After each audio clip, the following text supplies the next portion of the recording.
Welcome to Éire. My name is Ben. Today we're going to be looking at this stunning machine. It's the Tracer 9 GT Plus, and I'm super excited. I can't wait to get into it because there are two things I want to know more about. Is the hydraulic assisted braking system and the adaptive cruise control. I'm going to have a look at its technology, its features. We'll also have a look at a couple of competitors which I'll mention later in the video, so be sure to consider that. I also did the Tracer 7 GT recently. Be sure to check out that video. I'll leave a link at the end screen if you want to compare this or the Tracer 7 and the Tracer 9 GT Plus. So stick around. I hope you enjoy the video. If you're liking it, please give me a thumbs up and leave a comment if there's any questions pertaining the actual bike itself. And of course, consider subscribing to the channel. I've got about 98% of you out there are enjoying my videos, but I'd really love it if you decided to click the subscribe button and help the channel about, and hopefully we can grow a bit more. But let's get on with it. Here it is. This is the masterpiece, the technological marvel I've been hearing all about, and I'm super excited to show it to you now. So enjoy and stick around. Hopefully grab a cup of coffee while you're watching it, and let's take a look at this beautiful machine.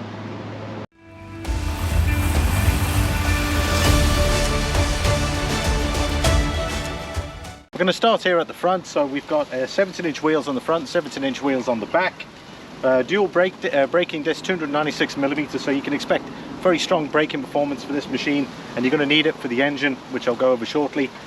The suspension system's top notch. It's fully adjustable via the handlebar, so you can obviously go in there and you can change it. What's also nice about the braking system, it's the first bike to feature a hydraulic assisted braking system front and back, and I'll go into that into a bit more detail when we look at the adaptive cruise control. Suspension travel you can expect on the front here about 130mm, which I think is pretty good for a road going bike. The next thing we're going to look at is this beautiful engine. It's the Yamaha CP3 motor. It's an inline 3-cylinder, develops 119 brake horsepower, which is fantastic. You've got Newton meters, about 93 Newton meters. I'll put the RPM on screen for you. And it's mated with a 6-speed transmission, and there is assisted slip clutch, and you've got quickshifter as well. So beautiful piece of tech.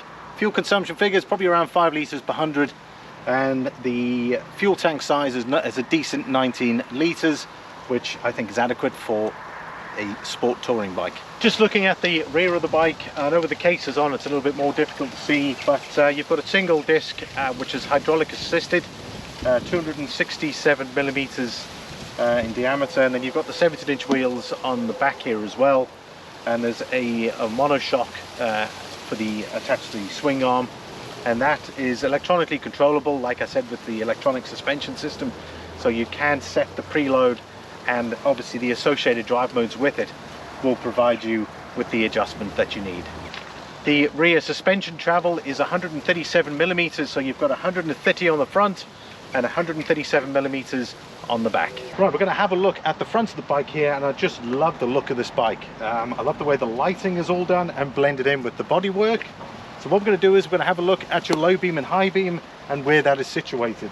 Now normally when you look at a bike, you'd always tend to think that these would be your main beam lights, but that is in fact incorrect, because on this bike you've got your corner lights over here, you've got your standard beam over here, and your high beam is on the left here, which is very unusual, because you normally tend to kind of blend them, keep them actually part of the bike, and you'd think these were fog lamps, but that is totally incorrect. However, they've done really well at masking it, because you'd think by the looks of it you wouldn't really know which one was which, and I have to say that looks very attractive to me. But your cornering lights, the way they would work is when you're leaning into your corners, whether it's left or right, it would then obviously activate the lighting in this section here, which I think is great. I've got the daytime running lights on now. Unfortunately, I've got the sun behind me, which is great for the lighting, but not so great for you to actually have a look, but I hope you can see it. I'll do a close-up shortly anyway to show you the difference of the lights. There's our standard beam light, and here is your high beam light that you can see coming on. So that would be the lighting system on the Tracer 9 GT Plus. And then there's your cornering lights up here with the daytime running lights over here. Hopefully you can clearly see that. And there's the indicators. Just showing the rear lighting system. We can see the blinkers or the indicators that are currently on, and then just above that you have your LED light cluster. Just to mention some of the standard features of the bike, you've got heated hand grips, the center stand, the full LED lighting system including the cornering lights, obviously the adaptive cruise control system, which I'm going to discuss shortly, and of course you've got the side cases that can contain a full helmet, full face helmet in them as well. So convenient if you're traveling as a pair, you can use the other side and put the helmets in on that side. I'm not so lucky, but it's great to have that sort of equipment, and that obviously is standard. The Tracer 9 GT Plus also features a very comfortable seat. You've got a Compititors standard. It's been extra padded as well, so obviously for your rider as well, super comfortable. If you were to put a top case on, you have got the functionality for that. And I know some of our pillion riders out there like to rest their backs on it as well. But I suspect for the long touring roads ahead on this particular bike here, you'll find it very comfortable in the seat.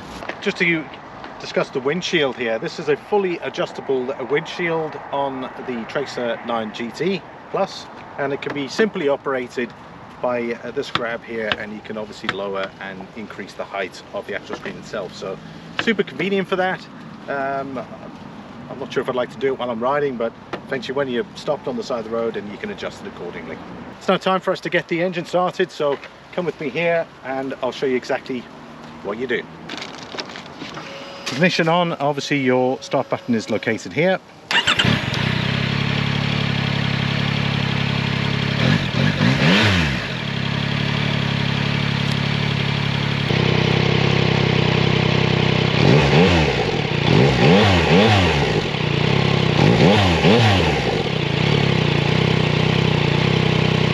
The Tracer 9 GT Plus comes with an excellent lightweight chassis. The benefits to you are going to be great handling at high speeds, sporty cornering ability, and excellent agile handling. Well, one of the new technologies out is the adaptive cruise control system, or ACC. How that works on the bike, I'm going to show you the handlebars shortly.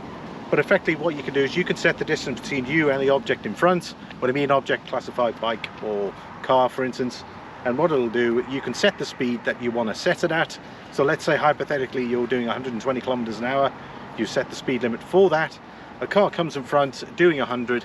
What it does is the hydraulic assisted braking system will then apply the brakes to slow down the bike and match the speed to the car or vehicle in front of you. When that person decides to obviously move out the way, you still have your speed locked in to the cruise control unless you've disabled the cruise control system, and then when that driver moves out the way, it'll then take you up to the desired speed that you've set. What's also great about that is obviously for long rides it's super comfortable, and it's essentially that you don't have to constantly control or keep your hand on the accelerator, because the adaptive cruise control system will work it. It also applies braking to the actual wheels as well. I'm very familiar with that ACC technology from being in the motor trade, selling motor vehicles, and some of the cars I've sold in the past have included that. So it's great to see that on a motorbike, and I'm sure more will come out now that one bike has it. They will all obviously start to come out with that technology. So great piece of kit, and it's standard in this vehicle, and obviously that's something I'll discuss later when we look or mention a couple of the competitors. Let's have a look at the controls on the handlebars. Right, I'm going to take a look at the handlebar buttons and controls that we have here. So I mentioned the adaptive cruise control feature. You can set the distance between you and the vehicle in front by clicking this button here once the system is on. To enable the cruise control system, you click that button in, and then you can set the distance once you have it set. Unfortunately the ignition's not on at the moment, so it's not going to show you, but I'll show you the full system shortly. And then you've got your up and down, so that's resume, and then that's to set the speed that you want to keep in the vehicle. Now it'll tell you on the actual cluster itself what speed you have set. We've got our indicator on this side as well. That's, everyone pretty much knows that. High and low beam is here, and then you've got your pass button here as well. So instead of, it used to be at the front here, but obviously that's now the adaptive cruise control button, and that's located here. Your hooter, and your menu selection buttons. I'm going to go through the TFT lovely 7-inch display that we've got in front of us here. I'll go through that and I'll explain these two buttons here shortly. On the opposing side here, we've got our different ride modes, which again I'll explain in a bit more detail when we have a look at the actual screen information. And of course we've got our emergency hazards and our engine start button. Right, let's talk ride modes. Now the ride mode is fully integrated with the electronic suspension system. So the electronic suspension system front and back will work in tandem with the modes that you set. Currently there are preset modes. You've got street, you've got sport, and you've got rain, and there is a custom setting which I think is outstanding. It's really good forward thinking from Yamaha.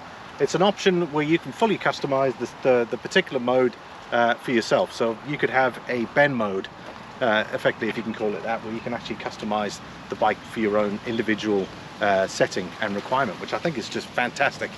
And it's great to see that particular option in there. I've generally seen it in cars, never seen it on bikes. You either just get the standard preset modes and that's it, so it's great to see an individual mode like that. The 3rd generation quickshifter is fitted to the Tracer 9 GT Plus. That gives you excellent flexibility when changing gears, either low or up.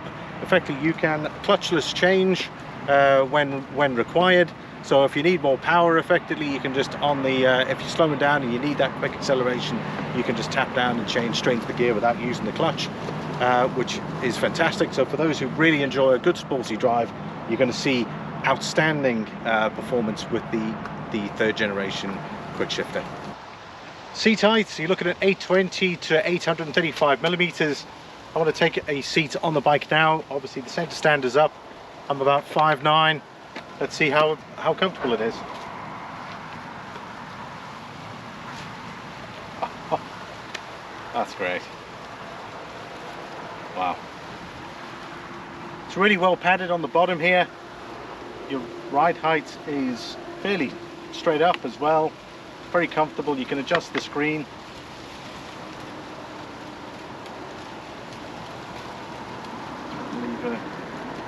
Everything's within view, sort of in front of you. For ergonomics wise, the seat I reckon would suit you quite well. For the passenger in the back as well, nice and comfortable for them, particularly when you are doing those longer touring or those longer tours. Right, we're now going to see what the capability of the 7-inch display here is. First of all, it's just fantastic. I like the size of it, the width of it, the dimensions of the actual screen look fantastic. You can see here everything is well displayed. The font is lovely. There's no issues. I don't have any issues trying to see things. It's very, very clear. The first thing we're going to note is the button that's located here, and I'm going to tap that. That'll bring up more information on the wheel here. So obviously that's your switching off of your traction control systems. There's also the Yamaha app, and I believe that you are able to possibly get Garmin navigation integrated into this. However, there is a star with it, so I presume it depends on the country that you're in. So there is a good possibility you could have the Garmin SatNav application run through the app as well. So be sure to check that out in your particular country of setting.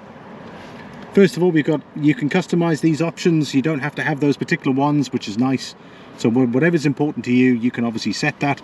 We've got trip, odo, your odometer, coolant level or coolant temperature, average speed, digital speedo, and then of course you've got your gears there as well, and you've got quick shifter up and down just available next to it. You've got your different ride modes, which like I said is located here, so we can tap away here and you can see it on the screen there. That can change. I'm going to go back to the wheel over here and we can see it there, and you've got your grip warmers. You just simply push up and push down, and that is to set the grip warmers. We don't want that on actually. Let's go back, and then you've got machine settings, and of course you can go in here. You've got maintenance, kilometers, miles, your brightness, clock, all of that can be set here. Your shift indicators and your SUS calibration as well, and of course you can do a reset. In order to go back, you've got the screen here, and then you're back to the basic screen, but you can customize the layout. There's Bluetooth connection as well. What's nice is all the controls are within reach. You can see here I'm not overly stretching. Everything is pointed more towards the rider as well, so for their own comfort, the ergonomics of the way everything has been set up here is excellent, I have to say. And of course the center display as well is very crystal clear. It's easy to read, so there's no squinting your eye and wondering what that particular thing that was that came up on the actual screen. So it's very clear, everything is very nicely laid out. Top marks. With regards to accessories on the Tracer 9 GT Plus, currently, obviously, like I said, with the GT spec, you do get the side cases. You can go for a top case as well if you wish. There is a pad as well you can get for the pillion passenger as well, for the back of the box. There are a number of bits and pieces, but I'd say majority of the time it's going to be the top case. The bike already comes very well equipped. In case you're carrying soft luggage, there is a soft luggage pannier set that you can get. That's effectively the luggage rack. So you can obviously take those off, and you can obviously put the luggage rack on as well. That's all available from Yamaha. So check out, depends on the country setting as well. So check out the website or information at your nearest Yamaha dealer. Pricing of the Tracer 9 GT Plus is currently 17,600 at time of production of this video.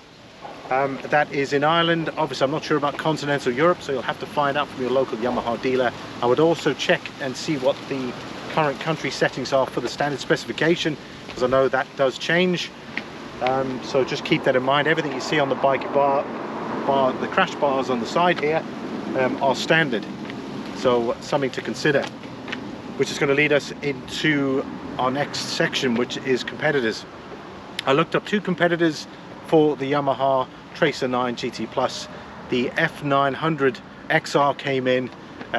Essentially it is a much cheaper bike initially, but the moment you start speccing it up to the same level as this bike here, it's going to finish. It is going to still work out probably roughly cheaper than this bike. However, after you've specced everything, it still doesn't have the adaptive cruise control and the hydraulically assisted braking system. So that's another thing. That are two things which are exceptional value, I find, particularly what makes this bike unique. So it's something to consider when you are looking at the F900 XR. You can put in all the extras, but there are some extras that are not available on that bike. And I'm sure when there is a new model or next generation out, they'll probably consider fitting the adaptive cruise control system. But the bike, this bike is very well equipped as standard, and I think residuals are going to show that down the line. So something to consider when looking at the F900 XR.